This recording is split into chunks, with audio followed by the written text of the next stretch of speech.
Hi,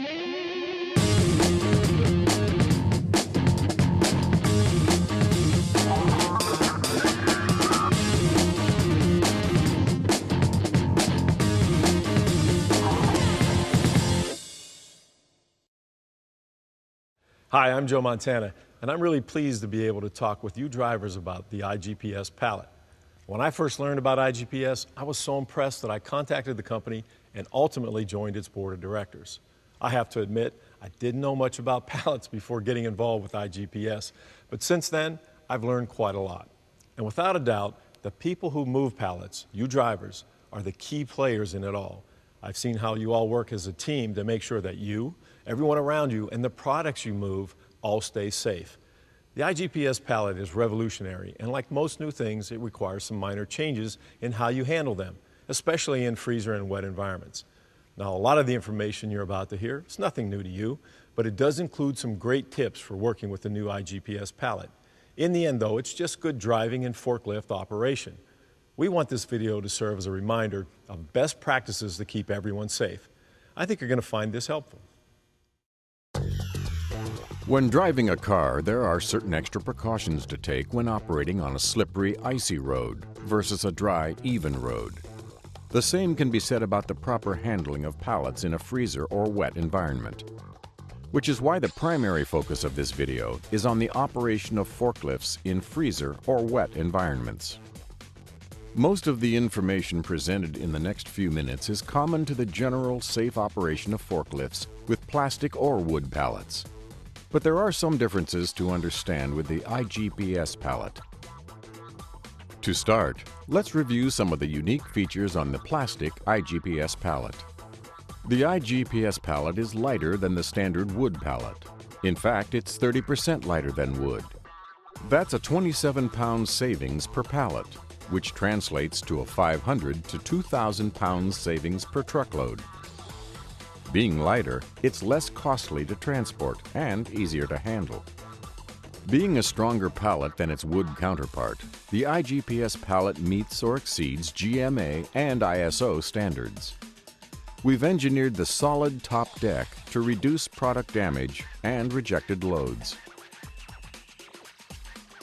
It is also safer. It is UL 2335 certified and FM 4996 approved. There are no nails or splinters that injure workers and damage equipment and product. And it's impervious to wood-boring insects and bacteria, which enhances food safety. The iGPS pallet is better for the environment because it's 100% recyclable. Since it's lighter, less fuel is used in transportation, reducing greenhouse gas emissions. Independent studies confirm it's dramatically better for the environment than its wood counterparts. Another unique feature of the iGPS pallet is that it has 4 RFID tags that make it possible to track the pallet anywhere it is shipped. Now let's take an even closer look at some of the unique features of the iGPS pallet. It has a twin-sheet top deck with special ribbed structure for increased support, protecting against the impact of forklifts. A chamfered bottom deck allows easy entry of pallet jacks. Of course, the iGPS logo is located on 2 sides for easy ID. It has a stretch wrap lip on each corner for better wrapping and securing the load. There is also a lip on the top deck to increase load stability. Externally, it has barcodes on all 4 sides, as well as the embedded electronic RFID tags that can be used to identify the pallet. The top deck is slotted for improved ventilation and has 4 handholds to make it easier to handle. Whether working in and out of a freezer environment, or just in normal temperatures, loading procedures for the iGPS pallet are not any different than any other standard 40 by 48 inch pallet. The capacity is 2,800 pounds for racking and 5,000 pounds when in motion. When stacking a load, make sure it is on a flat, uniform surface and straight up. Each load needs to be centered and distributed uniformly across the entire surface.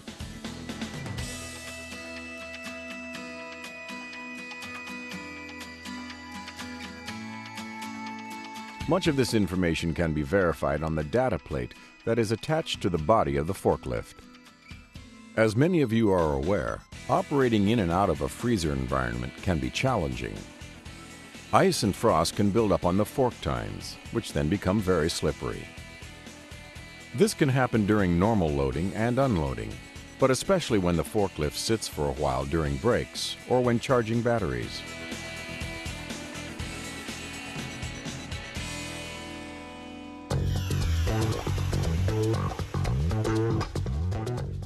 Extra care should be given to the first load movement after returning to the freezer, whether moving a wood or an IGPS pallet. Due to the possibility of slippery tines, it is important to keep all movements smooth and at a safe speed. At the start, make sure the forks are at a proper distance apart to safely pick up and transport the load. Always position the equipment correctly before entering the load. Positioning the load with the forklift can severely damage the pallet or the product. In the freezer, or for that matter any environment, the wider the forks are opened, the less room there is for the pallet to shift sideways. So spread the fork tines as wide as possible and be careful not to short fork the pallet. Lift and tilt the pallet as appropriate to avoid pallet sliding. When you lift the load, keep it as close to the floor as is practical.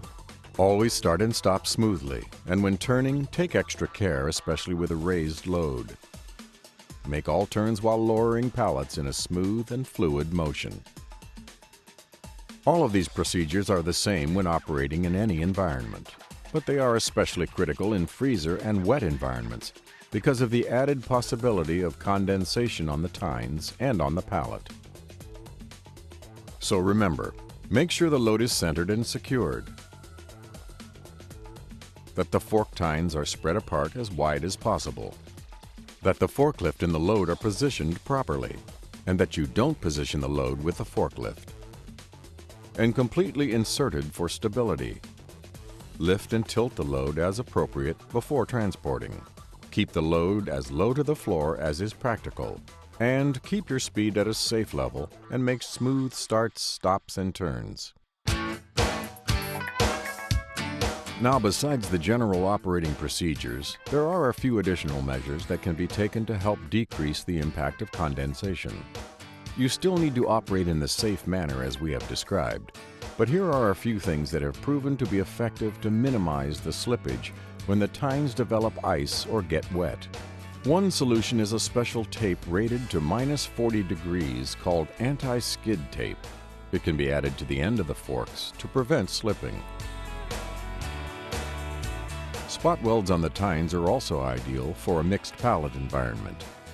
These spot welds can be done in lines or spots at different places on the tine to enhance the grip. Spot welds and anti-skid tape are inexpensive solutions, but would need to be replaced periodically depending on usage. Fork slip covers are a newer solution being developed that are made for existing fork tines. They create an anti-slip and protective sheath over the tines. They are more wear resistant than some of the other solutions, but more expensive. With the different types of pallet jacks, there are different procedures and precautions to take in general. But when working in a freezer or wet environment, all that we have covered so far applies when working with these other type of jacks. With a powered pallet jack, first position the pallet jack straight on for the entire load. Center the forks in the pallet openings. Make sure that the wheels do not interfere with the bottom straps. If they are not aligned correctly, when you lift the load, it will damage the pallet.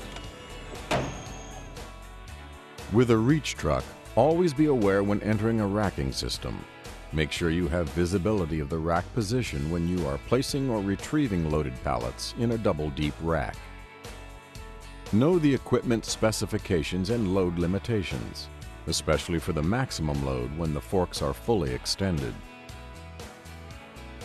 When working with a free span rack, make sure you center the load in the rack opening. Carefully align the front of the pallet flush with the front of the rack. Upon entering the pallet, when removing the load, avoid hitting the rack or short forking the load. On a rolling rack, Make sure the pallets are loaded evenly on the track. Place the pallets behind the stops to prevent pallets from sliding off the front of the rolling rack. And always take care when pulling the front pallet. Catch the rear pallet as it rolls forward to prevent unsafe conditions.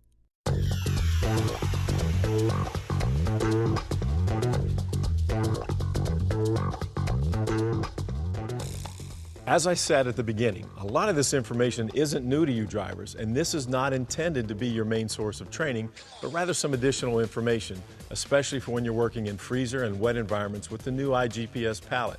So thanks again for watching, take care, and be safe.